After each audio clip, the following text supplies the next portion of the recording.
Okay, so right, well, my name's Tom Williamson. I'm a degree in broadcast engineering. So, first part of my life, I spent actually training and working with the BBC. I did work with Radio 4, World Service, that kind of thing. Then operated as a private company called Ident Broadcasting and Communication. So this was making radio and television programmes, again for things like Radio 4 and the independent sector. We then set up some sub-companies, so Ident Radio and Ident Computer. And I also run a company called Transtronics MRS, or Mono Railway Services, which I'm going to come back to because that's kind of important for the story and where we are now. Okay, so Ident Computer, we launched it as a brand in 2014, and last year we had a little bit of a rebrand. So we've got two different brands at the moment, but this is now the new corporate look for Ident. The core aims, it's development of products and services, education, and then preservation. Now, with the preservation side, we started out mainly in education, so it was never the plan to actually make products. And I started out by preserving some BBC micros, because I use BBC Micro at school. Where we're based in Shropshire, they ran them from about 84, 85 when they got through the computer literacy programme, and didn't replace them until 2003. They went that a lot. So when I went through schooling in the 90s, we were still using BBC Micros. We were only using them for typing word processors. But you pick up an affinity with the machine. So the ability to actually be able to get hold of one in more recent times and preserve it, seemed like something I wanted to do. And we then took these out to Raspberry Pi Jams, and then started to get some contract work, taking BBC Micros back into schools to actually do, well, basically to teach basic programming on original hardware back to schools. And one school in particular, about a year ago or so now, rang me up and actually wanted to buy two BBC Micro Model Bs from me. And I was like, are you sure? There are better things on the market. Oh, no, we want actual original hardware back in the classroom. So I did up two machines for them. I had to modify the machines to meet all modern safety standards, back test, that kind of thing. Took some of my own machines. We actually had a workshop. These were 10 and 11-year-olds, and we did all-day workshop. And the kids, they loved it. They got how to program, and it was a great success. And here I am. We had a fifth machine called Scrappy. And Scrappy doesn't work, so basically they would take it apart, hand the parts around, so the kids could actually see what was inside the computer. So it wasn't just this sort of magic box of potions. It was actually, we could say, this is RAM, this is ROM, this is how it works. And being an older 8-bit machine, it's much more laid out better, the components are bigger, so you can point and say, this is, and it worked great, and they had a great time. And then of course, we still take some of the units out on show. This was the Recursion Festival last year, which was the former Midland Express show. It kind of expanded into a schools event. And so we take machines out and we just let people play with them, really. And for me, it doesn't matter so much. Some kids come along, they might bash the keyboards and what have you. But for me, it doesn't matter. I can repair them. They're built like bricks anyway, the BBC Micro. And it's just a case, they get out there, back into the communities, people come and play with them, enjoy them, nostalgia, or kids seeing these 80s micros for the first time, and it's just an alien technology for them, and they're so used to their phones, Snapchats, tablets. So it's really rewarding, and it's a big part of what we were doing at Ident. Okay, Wi-Fi sheet. Now this is another venture we've got going on the side. This sort of comes back to my broadcasting. We're now running a separate brand. It started as a radio show, which has gone on a station in Bognor Regis originally, and it's a technology program. Myself and my partner Anna, who's over on a stand, we basically talk for an hour or so, we review technology, we talk about tech news. We call it Wi-Fi Chic because, as I mentioned, we're based in Shropshire. Well, the thing about Shropshire is a very, very rural community. This is a photograph from Shrewsbury High Street. That's someone taking their sheep for a walk. You can't move a sheep, seriously. I live in Shrewsbury, the main town. I can walk 15 minutes from my front door. I'm in field with sheep. And usually the field sheep sometimes come and visit you on the street. So we thought we'd go with the kind of Wi-Fi sheep type name as a sort of slightly pub, but it sort of plays back on where we are in deepest darkest Shropshire. So there we are, we do our radio shows, we record them as well for YouTube, and we have a Patreon scheme running on YouTube. So basically that means that people can donate money to us. It's usually $1 a month. It works on US currency, so it's $1 a month, which is 72 pence. And we then unlock the video stream so people can watch the show as well as listen to it. But listening is free, people can download it for podcasts as well. And then we have the Wi-Fi Sheep YouTube channel. So as well as the radio shows, I now make video content about repairing BBC Micros or building a PC or all sorts of things. Or I'll actually have a video when I shoot a bit for these sort of exhibitions and talks. So there's all sorts of things of what we're doing as Ident and also just as me as an individual. It's a pure geek fest, but we have a big following. The channel's there, it's youtube.com/Wi-Fi Sheep. It's free. Most of the content's free. The only thing that's locked out is the full radio show episodes, and that's just so we can generate a bit of revenue by doing this. Okay, let's talk Micro 1. Now, Micro 1 came out about 2 years ago. Last year was its main year, and it was our first retail product from Ident Computer. And this started like I never intended to make a retail product. What happened was I went to the Pi Jams, had the BBC Micros, had the beginnings of the Raspberry Pis, and what I wanted was an all-in-one type modern BBC Micro. Now I know there was some on the market that already existed, but I thought we could do something a little bit better. So I got an A4 box file, and I cut a slant in it. I got a cheap Chinese keyboard off eBay, I stuck it on the front, and I went, there you go, it's brilliant. I made a sort of very crude BBC Micro, and I started taking this around some of the shows, right? It was a one-off project for me. There was no idea of commercial entity. I called it the Ident 1, but that was sort of a joke on, Apple 1, here's the Ident 1. But people started asking me if they could buy them from me.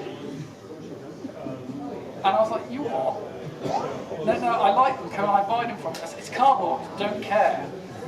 And they made me thought, I can't sell you a cardboard computer, don't be stupid. The other problem with the original one was the keyboard slab was too steep. So I took it to, it was one of these worker type hobbyist clubs in Stoke-on-Trent, one of these like men in the shed type groups where people come along, not necessarily computing, but anything they're working on. I think they ended up doing Robot Wars or something in the end, but I took it along there, and there was one chap there, and he had some kind of some muscular disability, so his hands were kind of slightly twisted. And he came up and he tried to use it. He said, that's all very nice, but I can't use it because the keyboard slope's too steep. And I was like, ah. And then I got the most critical review of all, which was from my partner Anne, and she basically looked at it and went, Tom, that's crap. Right. And then it kind of like, let me redesign the unit for you. So she then, with my help, redesigned the unit and built the next Mark II version out of foam board. So it's still cardboard foam board, but much more shallower keyboard. And then people really wanted them. And I just ended up saying, okay, I'll make some on the side for other people. Cut a long story short, what we ended up with was the all-plastic Mark IV machine. And cardboard got replaced with laser cut acrylic, and the kit went on sale actually 2 years ago, I forget now. And we did it as a kit because people then said they didn't want all-in-one machines, they wanted to build them themselves to fit the Raspberry Pi. So we did a kit version, and it did really well. Now, we have colour choice as well. Really amazed. I mean, we wanted a machine that looked nice as well as being functional, but people got very passionate about the colours. They wanted one, but it had to be a green one. I haven't got any green ones, got a blue one. No, it has to be green. Okay. So we did the RGB basically, the free trim colour choice in the kit. The boards it's compatible with. Again, you supply your own Raspberry Pi with the kit. It will work with models A+, B+, and that's Pi 2 and Pi 3 as well. It's not compatible with the original AB models, those the 2011, 2012 original Pis, it just doesn't fit the case. It also doesn't work with Zero or Zero W, and it doesn't work with computer modules. Now, for reasons I'm about to go into, we have come to the end of the product's life. So what we have left on the stand is what's left of the entire stock. So as a way of clearing the stock today, special offer as it was on the website until quite recently at £99. When these first launched, they were £169 when they first launched. We reduced them to 99 to clear what was left in stock. We've got them here today, 55. Now, we can't handle credit or debit cards directly, so we need to take cash, or if you've got PayPal set up on your phone, we can do a PayPal transaction. It's purely because we're not big enough as a company to have the infrastructure to deal with credit or debit cards. If we did, I'm not legally allowed to charge you now, so we have to put £20 on the price of the products we sell just to cover the cost. Because it's just, once we're into a point where we're selling more, if we sell more, because a lot of our stuff is done online anyway, then we could have a credit and debit card system, but that's the reason why we can't do that directly. So it's £55, what's left in the stock, which I believe is 1 unit over there at the moment. That's for today, and that will pretty much draw to a close the Micro 1 Mark 4. So the world of computing looking forward, so this is how I kind of see the marketplace at the moment. Now this isn't an exact representation of the whole marketplace, this is just how Ident Computer sees it through sales. So that little black dot, and it probably should be a lot smaller than that, is our Acorn and RISC OS sales community. That is our Linux community, and that is our retro gaming community. So the problem with Micro 1 was that it was quite limited. It went as a RISC OS only product, but most people were buying them. They were chucking the SD cards out and then they were putting Linux or whatever they wanted on them. When we've gone to shows, especially with the stuff we do in education, they want to play Minecraft, they want to play Super Mario. We've tried to push RISC OS into this market, but it's like dragging a dead house cat into a school sometimes. Teachers don't want to know, and it's borderline hostile, to the point where 1 or 2 college jumps we were asked not to attend again because we were off message. That's how bad the reaction was, and that's not good for business. But what if we created a new product that catered more for our, if you like, mass market, which means we know we could sell more, we could bring the price down, and then we could pass those savings onto the RISC OS community, and we weren't totally reliant on that community for our product to be viable. This is my RISC PC. I'm going somewhere with this, don't worry. And it's a little bit of a state, but one thing I liked about the RISC PC, desktop machine, slice stacking. Interesting idea. And it's a while since we've had slices, I've been able to talk about that. This was a prototype for a desktop. This is actually, again, back to cardboard. We had these prototypes knocking around secretly at our workshop for a while for a product we were going to call CI, or C1. And we actually had this before we did Micro 1 Mark 4. So we were umming and ahhing for a few years about a desktop machine. Now I'm going to talk about more railways. Because as well as new products in the computing world, I'm currently manufacturing a new Blackpool tramcar product for the model railway community. And in order to do that, we invested in our own 3D printing equipment, professional grade 3D printers, to make model tramcars more accurately and more cost effective to sell into that market. So I've got 3D printers that are, when they're not making model trains, are idling. So they could be making computer parts. Eureka moment. Welcome to Ident Compact Edition, which is our brand new product which replaces the Micro 1. And we have a family of systems, which I'll go through now for you. So we have the Ident CE base, which is our blue unit. The CE base is an advanced casing solution for Raspberry Pi, and it comes with a license for download of our Linux operating system, which I'll come to. It's not licensed for RISC OS, but a lot of our customer base who want RISC OS will probably just download the stock image from RAW and could use this as a very low-cost alternative. We also have our USB stand that's sold separately, and it allows any single slice C unit to mount vertically, and it brings a USB port forward, so all the other USB sockets sit inside the stand, and then the stand is a cable tidy that comes out the back. So in order to plug anything like a USB stick in, we brought a USB port forward. So the stand is sold separately, and as you can see, that's how it works. So we bring all your cables come out of here, plug straight in, like so. The Ident RISC CE, which only one pronounced CE, not C. The one we've got is the Plus model, which is a twin stack, but we have for sale is a single slice version.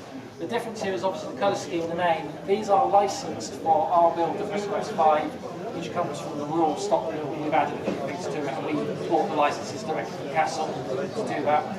It is £5 more for the license, and you can download the image from our website, serial number from our website. We'll release RISC as a download. You can flash into your SD card.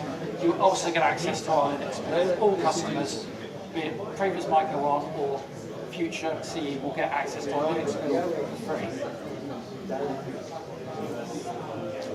And then C drive. And the drive is in the small font.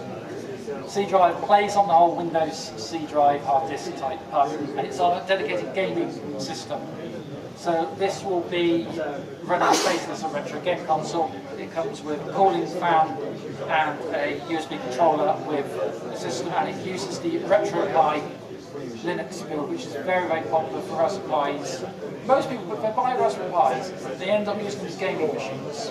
And RetroPie is a free OS that allows you to be able to load ROMs and emulate all sorts of different gaming systems. So what we do is our website just links straight through to their website, and you get the source from them.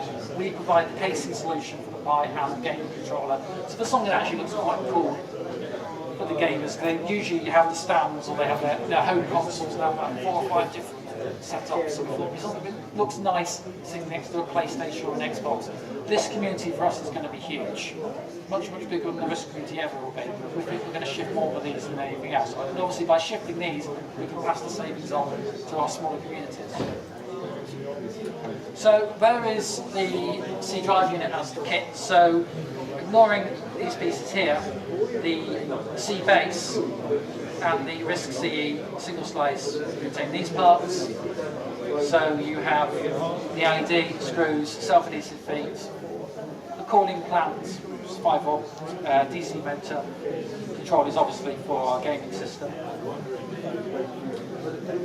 The instructions, we actually have a print instruction sheet that comes with every unit we sell. These will shortly be available online as a PDF download as well.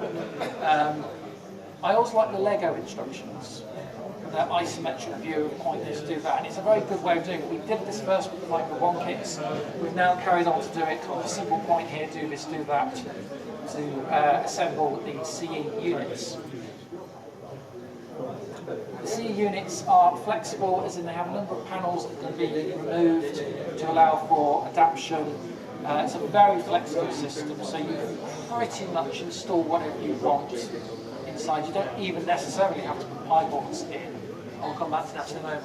But it's a bit like a PC where you used to be able to pop out probably disk panels or things like that. It has a series of panels that can be popped out to allow for additional adapters and extensions to be fitted. Very, very easy to wire. No soldering required.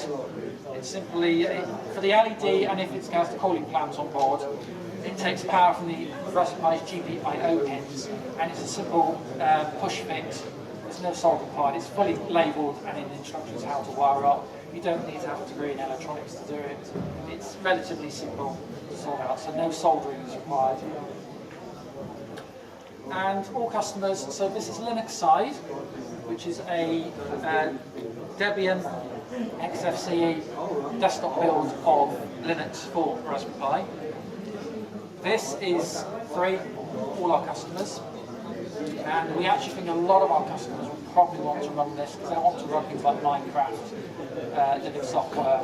So this is why we're kind of going down this road. RISC 5 is available for those with licensed machines. Now, as I said at the beginning, I'll just repeat it again. If you're an existing Ident customer and you have a licensed RISC OS machine, be it Micro 1, you can download these. Your serial numbers will work with the new software. So all our previous customers are now have this available to them. If you've just got our RISC licensed machine, its Linux side will be available to you, regardless if that's Micro 1 or C. But of course, you are completely free to use whatever build you want or need. And we've got people potentially going to run the Amiga OSs on the system. So it's quite a wide base. So we don't restrict people. It's your Raspberry Pi you're putting in our case. You can run what you want. Okay, so that just clarifies where the OS is, and there's the website to be available from. There's a tab for downloads. As I speak, the RISC OS is available for download, valid serial number. Linux side is not quite ready. We missed the deadline. It will be online next week for download. So apologies for that. It will be available for next week. And again, as I said, alternative OSs, including the stock Raspberry builds and Pi Foundation, or the stock raw build. You're completely free to use what you want with or without our licenses. Compatibility. It will fit the B+, Pi 2B, Pi 3B. With adapters, it is actually capable of fitting the A+, and the Raspberry Pi Zero will fit. But you will need a set of adapters. We haven't got those on the market yet, but technically the C is capable of mounting the smaller Raspberry Pi bots. Again, not compatible. Original models A, B, and any of the compute modules. So I talked about boards that might be compatible. We can't support this, but there's a number of clone boards on the market, mainly from China, that fit the Raspberry Pi spacings, both where they have the sockets, the screw fixings. So things like Banana Pi, Orange Pi, Asus Tinkerboard, and the Upboard, which is an Intel x86 architecture that can actually run Windows 10 natively, theoretically will fit our case. None of our OSs will actually work with them. You're pretty much on your own to get the OSs that will support it. But if you have alternative boards, if they actually fit the Raspberry Pi footprint, they'll fit inside our casing system. And the price points. Now this for us was quite major, is we needed a product at a competitive price so we can not only compete with everyone else in the RISC world, but also compete with China, who can churn out cases and things left, right and centre. So because we bought all the manufacturing in-house, we own the 3D printers, we buy the raw material, we assemble ourselves, there's no middleman anymore like there was with Micro One, which is why the price spiked. We can bring the price very, very competitive. So base unit $29.99, licensed C unit, or RISC C unit is $34.99, C drive is $39.99. C drive is not on the market just yet, it'll be next month for the game console system. The USB stands are $17.99. If you want a twin slice unit, people are asking about the twin slice. We will be doing an adapter kit shortly to allow multiple slices to be stacked together. You will still need either a base or a RISC CE single slice to start with. We're not going to be doing kits to do all the slices in one go. What we will be offering is, if people want ready-to-go machines, we're not going to offer ready-to-go machines as a retail product, but we can offer them as a commission, private commission to me, or we can actually build ready-to-go machines either in single or double slice capacity, depending on what you require. And this will again depend on requirements and specs. Prices for commissioning between $225 and $399. If we get up to the $399 spec, depending on what you want, we can then start talking about custom colours, even modifications to the plastics. We can do all that. It very much be tailored to a client's needs.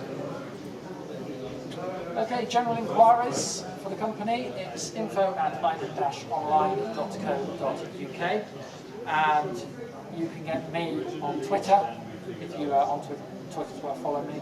It's TomW_ident. Contact details obviously available for the website www.ident-online.co.uk/computer. Okay, so as I said, our build, it comes from the raw stock build, and we've added a few things to it. So what we haven't done is modify the source code. So the compiled source code that makes RISC-OS is identical to what you get from raw. What we've done is, the first one we've done is reskinned the OS, slight cosmetic upgrade for our own branding. We then have Basic App, which double click on the desktop, loads you straight, a bit like a BBC Mine, go straight to the basic environment. To get out of that simple case, you say quit, come straight back out. So that's a little app that it was unique to us, but Andy at RISC Bits also uses that piece of software that came from us. So even though some of us are competing with each other, we do end up sort of sharing. You'd be surprised how much we actually all talk to each other, so things get shared around. Another thing we have, and this is because although some people we do manage to get over to RISC, new users, they want the OS for its fast-paced speed or to emulate software. So we have a folder of emulators, and we can emulate things like Fuse will run ZX Spectrum. That will run out the box from ROS.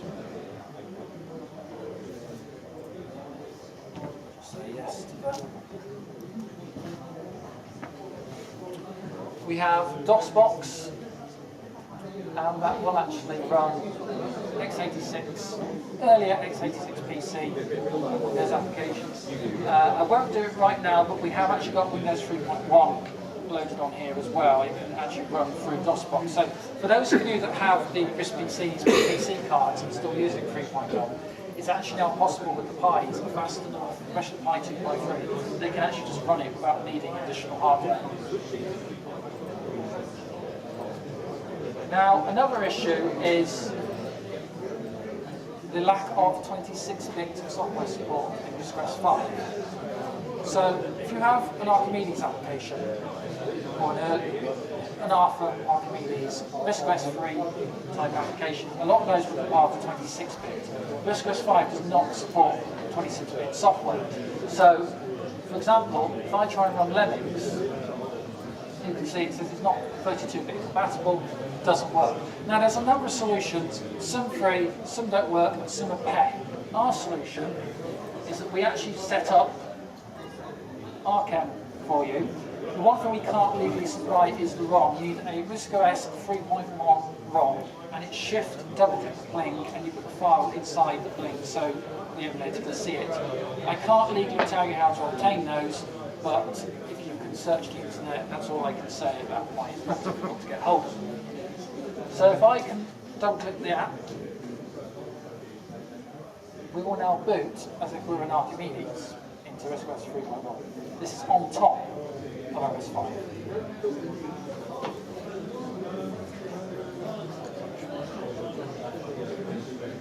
You'll notice that hostfs folder now appears as a hard drive icon. So anything we put in hostfs on the OS 5 side will appear in OS 3. This is how we can link out and into the emulator. So if I try my Lemmings software now, no problem, works, and it will actually support all the sound as well. So absolutely no problem there at all. To get out, all we have to do is hold down the Alt key and we press break. Break might be labelled as pause on some PC keyboards. We don't even have to shut it down, you just click straight back out, no problem. For BBC Micro, we've got Bbit. Bbit again will need the ROMs and the basic ROM put inside the Blink. That's available from the same author's site, just there's some legal issues about who owns what, so we don't ship stuff we don't have a license for. And that will actually then allow you to boot a Model B.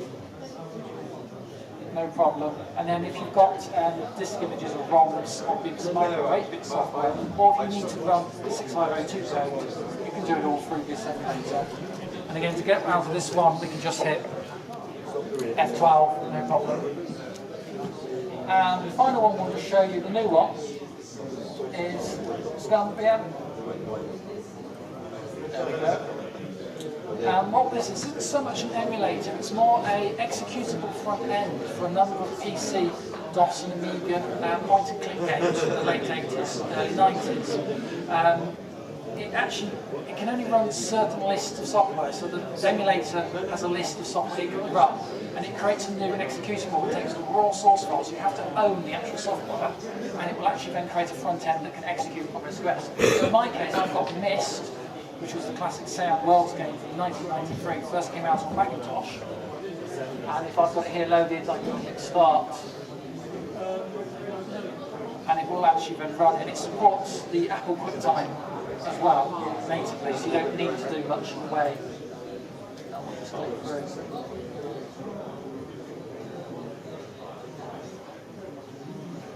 go. And that actually runs pretty well. This is the Windows version of it. Ironically, the Mac build doesn't actually run, but the Windows build, which I picked up in a charity shop for 99p with disk, and I just copy the files over to this, and I can actually play the game. And there's all sorts of games, some classic games as well. The list is on the Scum site, and it will actually all port nicely through RISC-OS. So I'm quite excited to be able to bring this to the platform, to be able to basically run software never designed to run, and this is running natively. This is technically isn't an emulator. Okay, one final thing I will show you, and the reason why that machine is a twin slice and not a single slice is because we have Avalanche now as part of our stock build, and if I double click, you notice Linux side. Did I mention Linux side before? We've actually got 2 Raspberry Pis stacked inside that machine. So the rear of the unit is running, so both Pi 2s, the rear is running the RISC-OS system which has control and runs the computer, and the top is actually running separately as Linux. So if I had a Pi 3 in there, I could now access Wi-Fi. And our build Linux side has HTML5 web browsers, LibreOffice, and also things like Scratch. And basically, because it's a stock Raspberry Linux, you can run pretty much any Linux-based application you want. Some games struggle because of passing keys through RISC-OS, so it's not particularly great for games. And I have had things like Macintosh emulators running inside this, inside RISC-OS. So it's quite expandable what you can do. At the moment, you can copy and paste text from RISC-OS straight through into your Linux environment. What we haven't got is a direct file link at the moment. We are working on that. So the patch at the moment is if you need to transfer files, it's to mount on a USB stick by putting it into the lower side, which will be your RISC-OS, load your files, take the stick out, put it into the top slice, all the USB ports are exposed on the side of the machine, and then you copy the file.